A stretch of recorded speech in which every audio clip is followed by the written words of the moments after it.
l'aventure la plus excitante de votre vie. Cyclope et Centaure vous attendent. Les anges seront vos guides vers le monde des miracles. Prenez la force. Devenez un guerrier de la lumière. Sauvez la planète. Découvrez les secrets des hommes verts et de la vie sur d'autres planètes.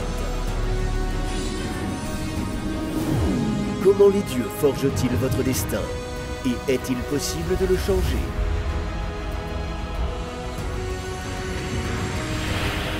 Tous les mystères de l'humanité, de la vie et de la mort, des anges et des esprits, dans le chef-d'œuvre d'animation, La vie au-delà de la vie.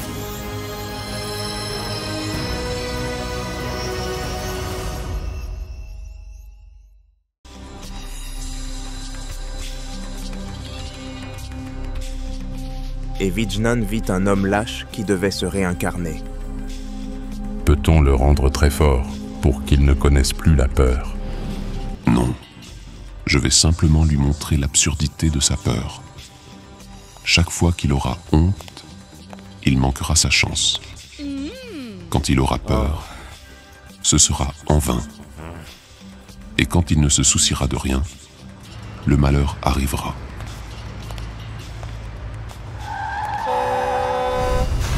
Ainsi, il verra la nature irréelle de ses peurs. Vijnan fut très étonné de voir comment Dieu distribue le destin aux hommes, et il aperçut un homme avide qui s'apprêtait à se réincarner. Peut-on le rendre pauvre? Non. Je lui donnerai une immense richesse, et il se retrouvera dans un pays communiste, où il ne pourra pas disposer de sa fortune. Il aura même peur que l'on découvre qu'il possède plus que les autres, et il verra l'absurdité de son avarice, l'inutilité et la relativité de sa richesse. Et ils virent un criminel qui s'apprêtait à se réincarner. Peut-on le rendre misérable afin qu'il ne puisse pas manifester sa méchanceté? Non. Je ferai en sorte qu'il tue sans punition, dans un accès de colère, les êtres qui lui sont les plus chers, et qu'il ressente un véritable repentir.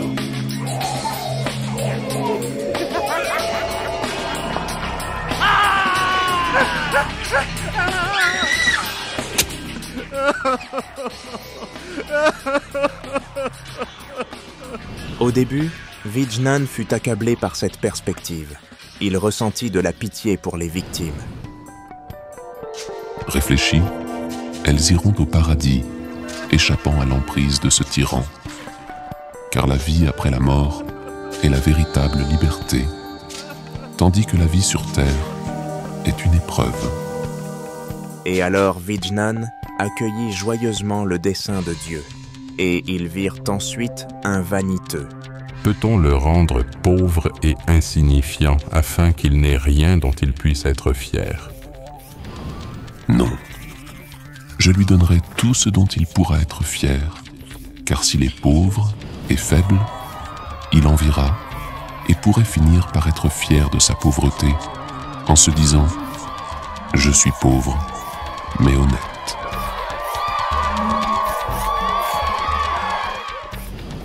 Je le priverai de l'amour et de la compréhension des autres, et, se retrouvant seul, voyant le vide intérieur en lui, il commencera à comprendre l'absurdité de son orgueil.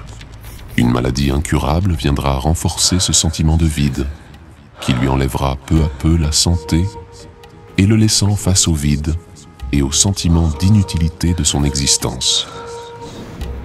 Et je lui enverrai de temps en temps des sages qui lui expliqueront sa situation, lui montrant que c'est l'amour et l'amitié entre les hommes la vraie richesse et non son orgueil.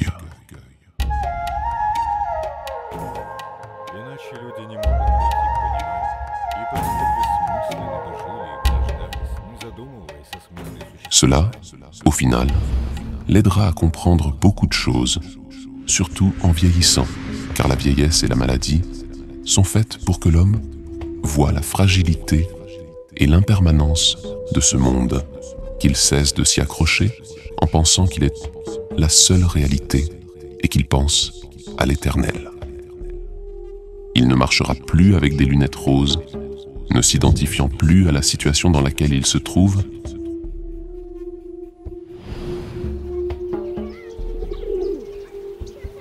mais regardera la vie plus largement, verra toutes ses facettes, toutes ses dimensions. Et alors, il accédera à une compréhension plus large et plus vraie.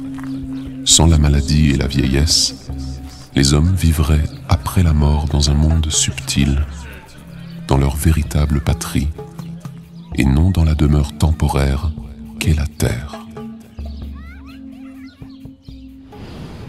Vijnan vit des malades qui voulaient en retrouver leur ancienne vie, mais leur maladie leur en empêchait. Certains avaient entrepris trop tard un mode de vie sain, sans succès. La maladie détruisait leur corps, et leur vie était totalement dépendante de la santé de celui-ci, se détruisant avec lui. Dieu regardait ceux qui souffraient et attendait qu'ils comprennent qu'il était temps de commencer une nouvelle vie, en vivant en Dieu.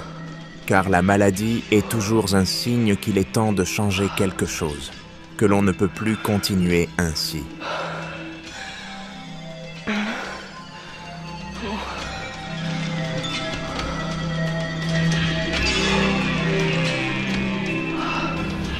Il vit aussi des vieillards, déçus par la vie, car celle-ci n'avait pas répondu à leurs espoirs et attentes.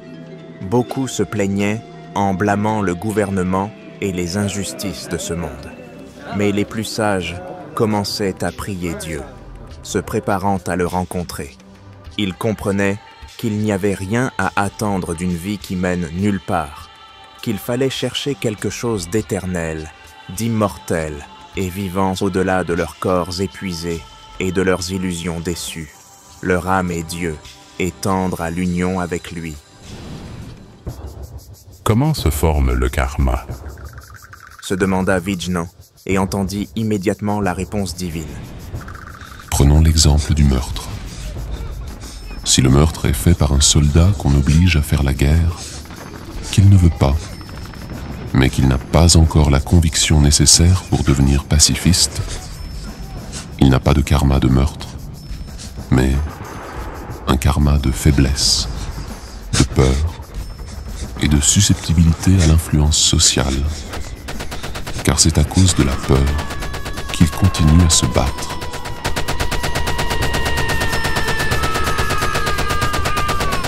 Et à obéir aux ordres.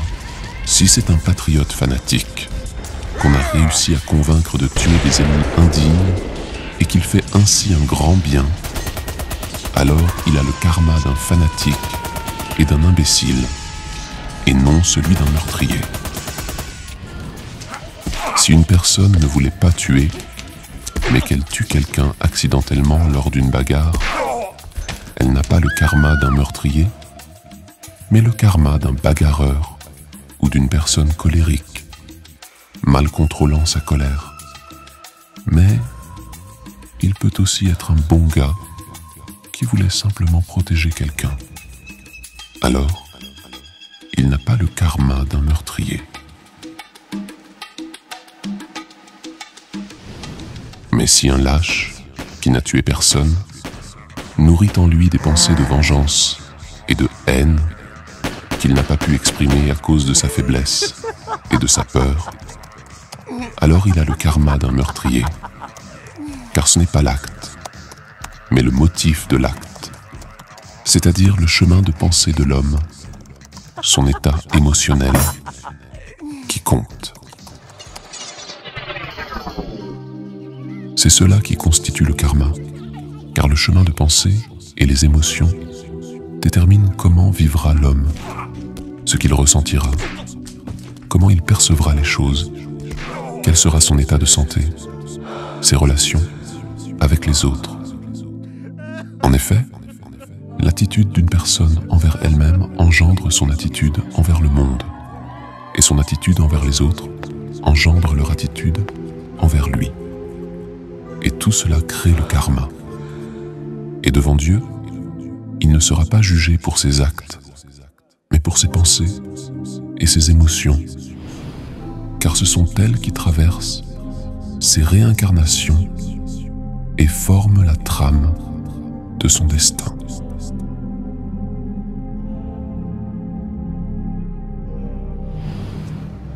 Mais malgré tout, c'est Dieu qui décide du destin. Car le destin ne dépend pas seulement du caractère de l'homme, de ses tendances, de son intelligence, mais aussi du lieu de naissance, de son entourage, du cours des événements et des situations dans lesquelles il se retrouve, de son sexe, de ses caractéristiques physiques et de bien d'autres choses que Dieu lui accorde lors de sa réincarnation. Ainsi, des personnes apparemment semblables par leur caractère et leur façon de penser peuvent avoir des destins différents. Chacun reçoit l'expérience et la compréhension manquante à leur développement et à l'évolution de leur âme.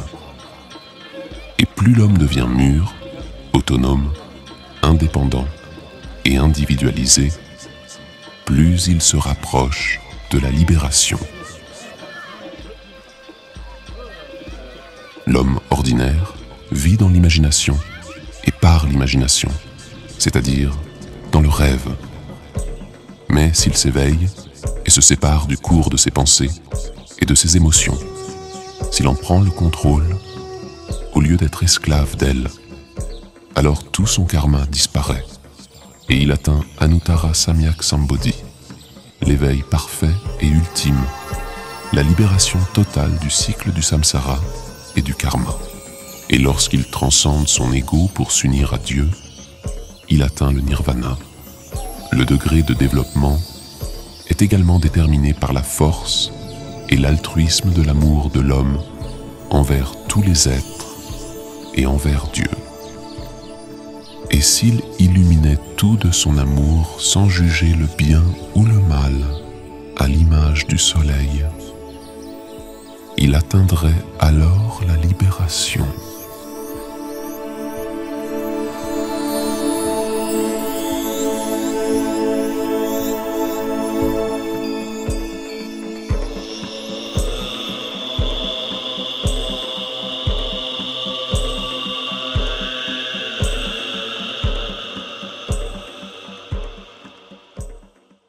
Pendant cette période extrême, où le destin de la planète entière est en jeu, il est très important que la connaissance des anges et des esprits de lumière se propage le plus rapidement possible à travers le monde et atteigne des milliers de personnes.